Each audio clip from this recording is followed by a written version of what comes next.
So, hello and welcome to the New Gig podcast. I'm your host, Glenn Hodgson, and today I'm delighted to be joined by Market Insight and Strategy Lead at Ework Group, Andreas Meinert. How are you doing, Andreas? I'm very good, thank you, Glenn. How are you doing? I'm doing well indeed. So, Andreas, give us a little bit of a background on yourself and your journey, and of course, your current role that you're carrying out at the moment. Yeah, so basically, I've been working within sales for the past 15 years. Started off selling CRM softwares and at Lime Technologies, Yeah, and been running something that we called Project X back in the days, where we developed a new CRM system that was the main competitor to our legacy system back yeah, then. So we put a pirate flag on the room and unlearn everything we learned, and then we learned how to grow fast. And then I moved on to eWork after that, and started off as a sales and or within sales, supporting our clients in being process compliant, meaning they should request and uh, contract consultants in the right way. mm, And I also been working with our network, been focusing on finding the right talent to the right hiring manager. And for the past, I would say, 6 years, I've been selling our most complex deals with a vendor management system in between, and also our MSP services on top of that, where we basically is the operational procurement division of a client, where we mm. manage all of the contingent workers on behalf of the client. And I Excellent. guess, and I also guess, like when I started, a very big company in my area, and that is Skåne or south of Sweden, Yeah. um, they laid off, I think it was 7,000 people when Mm. I joined eWork. So there was a big um, surplus of project managers in that area because that client or company, they laid off this many people due to digital transformation. So Yeah. 6 months later, uh, they're gonna rehire 11,000 people. Uh, so they were in need of those 7,000 people, Yeah. but adding up with 4,000 new people with new skills. So they were in need of the old skills, but with the new skills. And that's what kind of got me into this market insight role. Since back then, I've been quite nerdy when it comes to trying to understand at least the future of work, what's happening, and yeah, why is it even a thing? Exactly. And so you've got long experience in looking at these topics. And I'm really interested about hearing more about the trends towards 2030 study that you were instrumental in pulling together. Just to say a little bit about that, what are the trends you're seeing, where we're heading, and how can we understand the landscape as it stands today, Andreas? Yeah, so basically, last summer I was asked by my manager, could you please provide me with 3 PowerPoint slides for the upcoming strategy meeting with the board of directors? Mm, I need to understand like the trends that we have ahead of us over the next 5 years. So when doing that, of course, I delivered those slides to her, but I also got stuck into a rabbit hole where I actually really dug into those trends and yeah, created a 90-page report about the upcoming trends. And at eWork Group, we look at the trends from a societal perspective, from a business perspective, and also a work perspective. So everything is future of society, future of business, and future of work. And those are interconnected. You can't really focus on one trend at a time. You need to at least have a few others in mind because if something is happening in the society, that will impact the business and that will also impact the work and the yeah. other way around and so on and so forth. So I basically look into geopolitics, the demographics, legislations, cybersecurity, for instance, and the flux the entire world is in right now, Yeah. and also some of the major technologies like AI and robotics, of course, but also quantum computing, uh, 6G. Yeah. Doesn't exist yet, though, but what could be available, an XR or AR and VR, for instance, biotech, uh, sustainability, and then moving on to the future work side of it, which is more like the future leadership, um, the lifelong learning part, but also the flexibility and the well-being. Mm. Yeah, exactly. And let's sort of unpick a few of those things in terms of the future of work. I mean, I think the lifelong learning, the reskilling and upskilling is a very important angle. And so, what are you seeing in terms of this theme, Andreas? Yeah, things are happening at a supersonic speed, I would say, and this Mm. is where we all need to focus on our self-leadership and really be responsible on our own, also to stay employable, I would say, because we should be relevant both internally and externally if that day come, so we can be hired or rehired or move into new positions or roles. But for instance, for some of the techie roles, they may have a half-life of 2.5 years. So things are moving super fast. So after 2.5 years, what you learn may not be that relevant anymore. Something new may be there. So we also need to adapt to this, and also with all the AI and technology in general within our work, we need to learn how to work together with the technology, so the technology can augment us rather than replace us. Yeah. And that's also, I mean, let's say I use a technology and that will replace some of the tasks I do, and they will also work together with me in other tasks, and then I will do something on my own. Then I need to have the skills for what should I do when I'm being replaced. I need the other skills to work together with the um, technology. And the third one is maybe I can rely on some of my basic skills to run on my own. Yeah. But most probably over the next 5 years, I think we will see a skill shifts of about 40%, and the global average of all the basic skills we have will change. And 5 years is quite short time, so hurry up. Yeah, absolutely. And this is the changing face of leadership as well. It's no longer sort of the top-down hierarchical approach. It's much more of a sort of interconnected team, a role as leaders to be more of a coach than an old-fashioned boss. So what are you seeing in this space as well? Yeah, I mean, for a leader, and who is a leader? I mean, we should start there because everyone's a leader and you're responsible for yourself.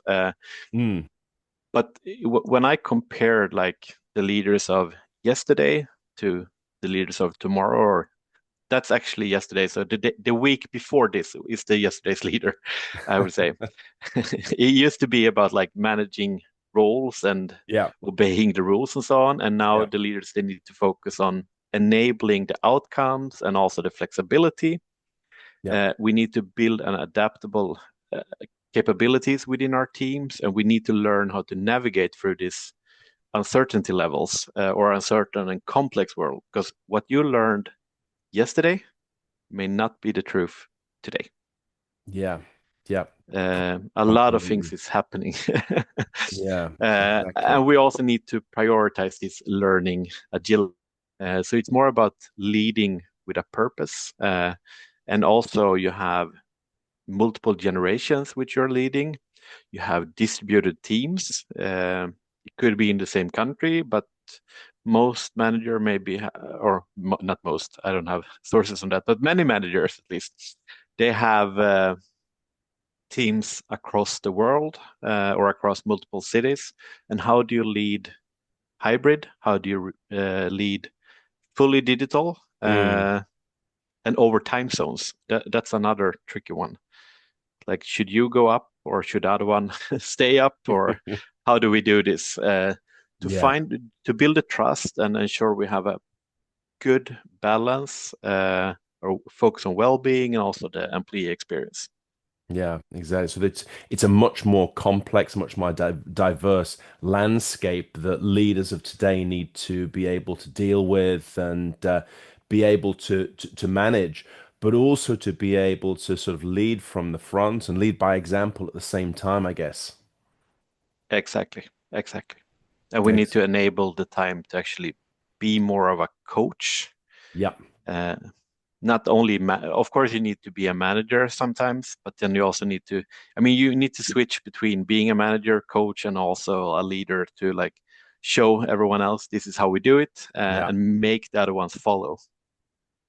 Absolutely, absolutely. And there's also this need for high skilled workers. You talked about sort of the change in skills and the need for reskilling and upskilling, but also this need for high skilled workers and how also they are themselves demanding more flexibility, demanding more freedom in terms of work life balance. Because you also mentioned the element of kind of the mental elements here as well. It's not just we're not just robots that are being employed here.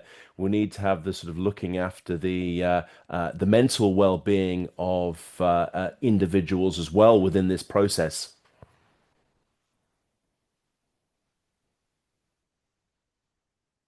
Sorry, I dropped you, or my connection was lost Oh, for your right. Okay. punchline. Well, sorry about that. No, just to say that first of all, to talk a little bit about the health, wellness of workers in the workplace of today and in the future as well, because this is something you picked up on in your Trends Towards 2030 study. Just to sort of say a little bit more and go a little bit more deeply into this topic, Andreas. Yeah, so first of all, I mean, a lot of things happened during the pandemic. I Mm. mean, it's 3 years ago or 4 years ago when we could say now we're out of it, but we still talk about it and we still keep on having some of the habits that we created during this period of time. But Yes. one of the things during that period was that we went digital almost overnight. Mm. Um, and I remember I was reading about Sweden in that, and the digital transformation we did in a month that was expected to be done over the next 4 to 5 years, but we succeeded doing it in a month.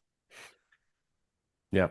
And we can discuss whether it was good or bad, but with this digital switch in the way we worked, we we as employees, or I mean, now I'm speaking in general, not on my own only, but with digital help, we're expected to do more with the same time, Yeah. or within the same time frame, or more with less, basically.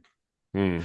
So we've seen over the past, since we went fully digital, uh, there's been an increase in digital fatigue. Burnout rates has also been increasing. I don't have like the full numbers right now, Yeah. but that's also one thing. And also we've been during the pandemic, a lot of people were isolated. Maybe new people were promoted to leaders, but instead they were micromanagers. And Right. not really focusing on employee well-being, not focus too much on the culture building, um, which when you're sitting alone and you only get those like one-to-ones where you were asked like, so how's your workday? Not asking like, who are you? How do Yeah. you as a person do? Maybe you Yeah. didn't dare to do that. And also when not meeting in person, I mean, there's a lot of things you can do when you meet in person rather than meeting digitally. Yes. I mean, I love working remote, but I also love the face-to-face interactions. Yeah. We're So I human guess it's, creatures. Yeah. yeah, exactly. Mm. We feel good. I mean, we are tribal people, or or how you say it. We are. Yeah. Uh, so that's been part of like why we should also do it. And now we also have a new generation really joining the workforce, and that's the Generation Z. Mm. Uh, and I mean, they've been isolating when they were graduating from school, uh, and also adapting like the full digital behaviors from Yeah. social medias, yeah, phones, AIs, whatever, and also like they meet in games, or not all of them, but this is the stereotype. So this is also a way to cure the isolation or the loneliness and really see the people and ensure they feel good. And with all the strange things that are happening in the world right now as well. Mm. I mean, uh, it's some days I was like, is this a simulation or what is going on? Are they trying to fool us? Because one day everything feels good, Yep. and the next day something crazy is happening. It's like, oh my God. And that creates a lot of tensions on your mental well-being as well. Like, how do we Yes. navigate like high interest rates, or maybe not now? Now they're going stable, but we have the year economics where everything is getting more expensive. You have housing prices are going up, uh, and stuff like that. And Yeah. also like the fertility rates are really going down, uh, Massively. Yeah. massive, and that's a global phenomena. Mm. Yeah. And, and I guess within that as well, we have so the need for high skilled workers. And of course, these are individuals who are demanding more in terms of their flexibility, demanding more in terms of their freedom, but also taking care of their work-life balance, their mental health. So they're much more demanding than maybe they were 20, 30 years ago. So this is something we need to think about in terms of the development of the labor market and the workforce too. Yeah, exactly. And when looking at all the trends and trying to summarize them into the three really big mega trends, all of those they start with an R, and they're called the great R and then something. So Mm, the post-pandemic recovery is where many companies they were focusing on the great rationalization. And that's mm, where we saw some big layoffs from some of the companies. They didn't reach the budgets, not the same growth that they were expecting, and so on. So they tried to optimize the workforce, and that means in some cases lay off divisions and try to work smarter with less people. Also yeah, bringing in technology to save money or improve the numbers. And then what was it, November 2022 or 23 when ChatGPT was launched.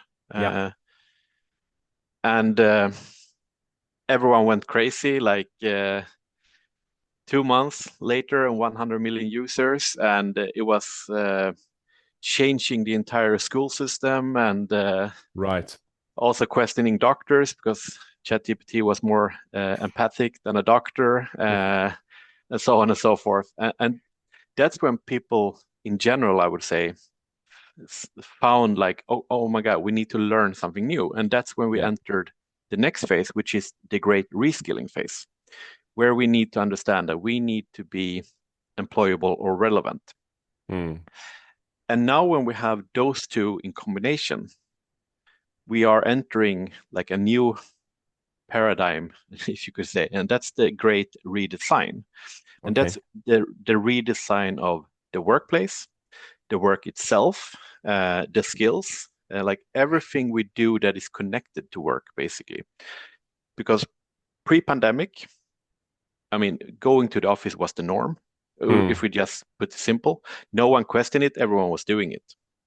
Then yeah. the pandemic come, we couldn't go to the office. We went remote, and Mm, then we cured the pandemic. And some companies they forced everyone back. Some implemented work wherever you want. When don't come in when you feel or have a cold. mm, Uh, and then more or less everyone implemented some sort of hybrid, structured hybrid. You should be at the office X days, and you can work from anywhere the other days. yeah. But we try to do the work the same way as we always done, even though we work maybe 2 days at home, 3 days at an office, or something like that. So we try to put like the circle into the squared hole, Mm, but we should honestly switch the circle into a square, of course. Otherwise, we yeah. can't put it there because Yeah. we want to do as we always did. So we need to question like our office spaces, do they fit the new purpose? I Yeah. mean, we are in hybrid meetings all the time. How do we ensure that everyone is feeling connected, everyone is heard, and we can work efficiently? And also, Mm. we don't have a meeting just to have a meeting. Because I really hate entering a meeting and my only two lines are hello and goodbye. Yes. Waste I of want to time. have a Yeah. yeah, Yeah. I want to have a purpose to be there, right? But that also comes like, okay, so now you bring in the technology into the work. Then we need to redesign again, like what skills do we need? We need to focus on aligning our talent strategy with the business strategy, Mm. uh, because this is something new as well. Maybe we need to redesign the budgets. That's a tricky one, of course, because you have shareholders and stakeholders. They want growth. Yeah. In general, but we also need to, I mean, everything needs to be readjusted. And also like looking at the traditional job where a manager or hiring manager, they request a role, but instead of like, oh, I need a Java developer or whatever we want to recruit, then you should think about, okay, what type of skills do we lack in the company right now? What are the tasks someone else should be performing? Mm. And what are the outcomes we should do Yeah. or we expect? And when you do that, you should also assess, is this something that is easily accessible and the frequency of this need? Mm. And then you should say, should we hire someone internally or internal mobility, move someone from one project to another? Should we recruit someone full time? Should we have a statement of work project going for this? Or should we have a freelancer or continued worker? Yeah. Or should it be a robot? Yeah. And thinking about Uh, what's the best mix of these things. And of course, the red thread that runs throughout all of this now is you mentioned robots there, but also AI, the need to be integrated with the technology and the yep, resources that are there as opposed to working against them. exactly. Yeah, and also like really thinking about we have digital colleagues, whether it's a human or not a human, a robot with legs and arms, or whether it's an AI assistant or an Mm. agent. Yeah. So they should also be into consideration, and also like the work itself is moving towards more like a outcome based or project based. In my world, since I work within the continued workforce space, we call it statement of work. Yeah.